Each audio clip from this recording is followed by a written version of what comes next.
today I'm going to teach you how to play Landslide, okay? It's going to be a little bit simpler than maybe what you're expecting or hearing, so I'm going to break things down just a little bit easier, but it is the way that I personally play it, and it sounds great. So it is going to be easier if you have seen a video that I did called fingerstyle, or how to play fingerstyle. If you already know the basics of fingerstyle, let's dive right in. However, I would also recommend becoming a Patreon member because I've got a nice PDF guide with the tab, the chords, and all the extra little nuances on it, as well as the lyrics, of course.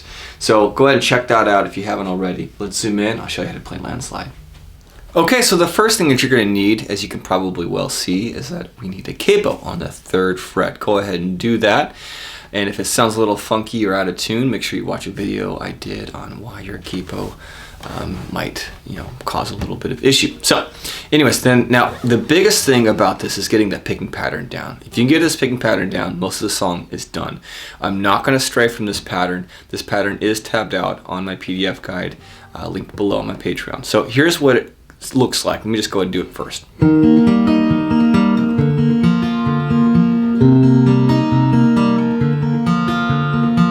Okay, so what I'm doing is I'm going to go ahead and just play nothing, actually. Let's just go ahead and just get right into the pattern.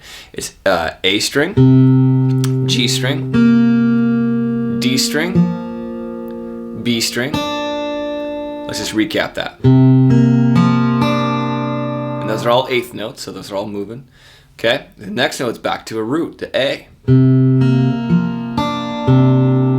Okay, then we go back to the G again. So this pattern is starting to repeat. And then of course I do a D again at the end. So it's A, G, D, B, A, G, D. And then if you're on my Patreon guide, you'll see that I've got in parentheses, this is kind of optional, that last note on the G, right? So that last note is optional. You'll hear him doing that a little bit. I kind of mix it up. Sometimes I play it, sometimes I don't. It's exactly how they do it live. So, but it is most of it, and the easiest way to actually do this, especially to help you with those chord transitions, is to actually just rest on that last beat. So it's 1 and 2 and 3 and 4 and. Here's what it looks like. We've got a couple chords to learn. We got a C, and then it's a G over B. I play that with my middle finger on the note of B here. That's the A string 2nd fret. And I like my 4th finger here on the B string 3rd fret. Totally your option. You can always do this, however you want to do it. I like this because it's all kind of right there. It can be trickier to use that 4th finger, I know, but that is what I would totally recommend. That's the G over B. By the way, this is the intro verse. This is most of the song. And then we have an A minor 7 after that. That is 2nd finger on the 2nd fret, D string. 1st finger on the 1st fret, B string, and it goes back to that G over B. So the chords are C, G over B, A minor 7, back to G over B. Well, it kind of keeps coming back to that chord. Here's what this looks like all together.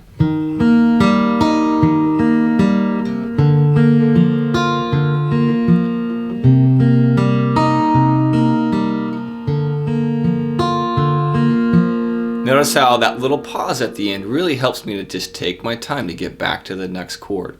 I can play through it though, and that isn't too bad either, because for the most part that is actually an open string, so it doesn't cause a lot of, grief in terms of the continuity. But here's what that would sound like if I played it every time, that last note.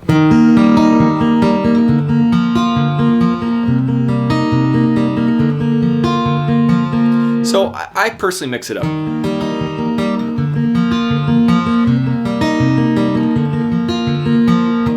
Right? And you can just mix it up all you want. It sounds great, especially if you're mixing it up, because that creates the dynamics. Now, there's basically just that the whole time. I'm not going to say the whole time, but that's most of the song.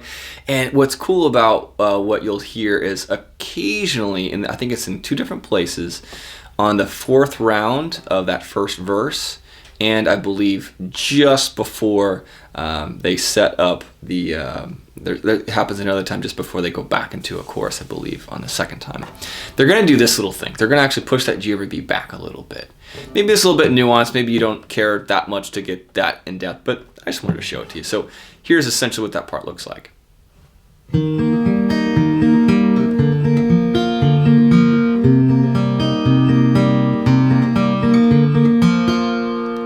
catch that?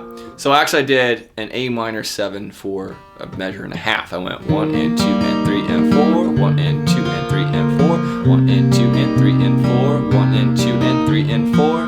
And you'll hear that a couple different occasions. It's just kind of a fun play on, you know, the pattern a little bit. I'm keeping the same pattern the whole time. Okay, so I'm keeping it very simple. You can definitely mix this pattern up. It's just a lot harder to do, and you really got to get good at fingerstyle. So, anyways, the next section, and pretty much the only other section, is that chorus. What's really neat about the chorus is the setup before the chorus. So there's a setup just before that chorus, and essentially what they do is they take that regular rotation of chords, C, G over B, A minor 7, and instead of that last G over B, they actually do a D over F sharp. And I'm doing mine that way. You can always do yours this way. I don't care. There's a video on that as well I've done tons of videos and pretty much everything. But yeah, so check this out. Here's the way they do it just before the choruses. It's really cool.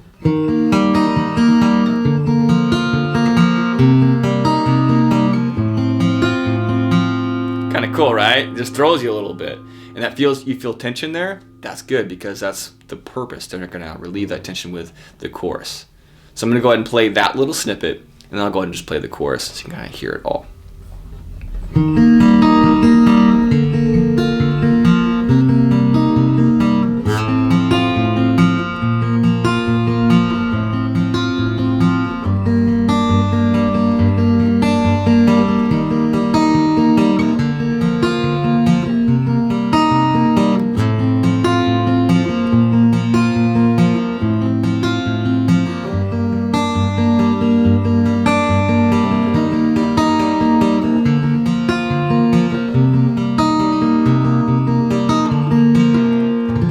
Right, so that's a lot, I know.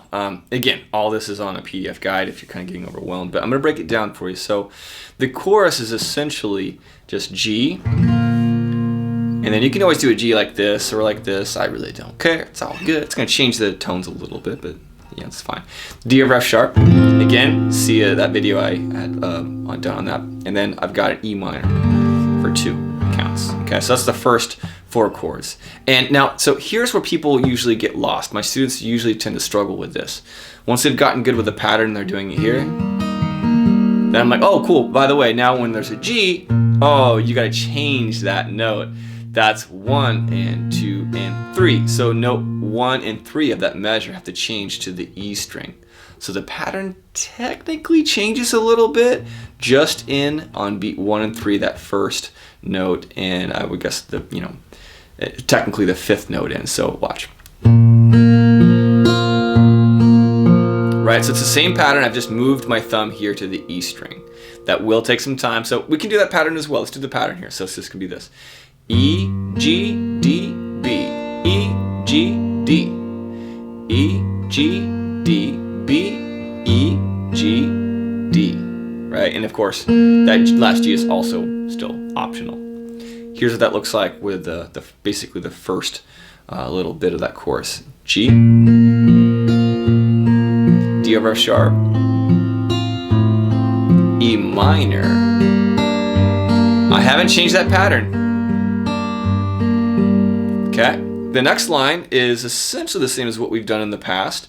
It's C, G over B, A minor 7, and D over F sharp. That little curveball again. So your root is returned now to the A string for these 3 chords, and then back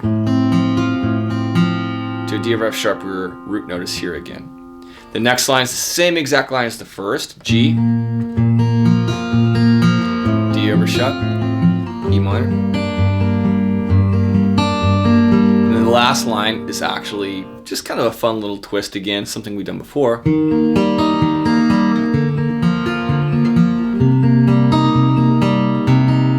Hold on.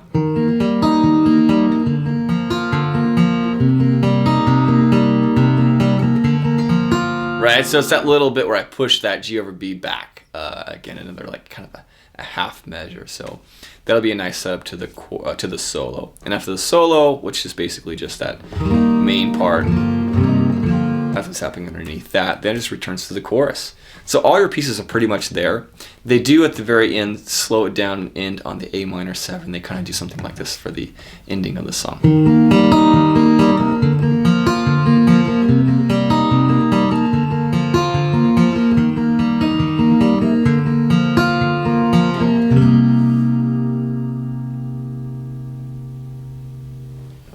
And that's it, you guys. If you enjoyed, please like, please share, subscribe. I really appreciate you guys. I want to see your comments. I want you to tell me what you want to hear. I'd love to do some videos custom just for you. I've done it in the past before, and I will do it for you. All right, I'll see you in the next video, you guys. Bye.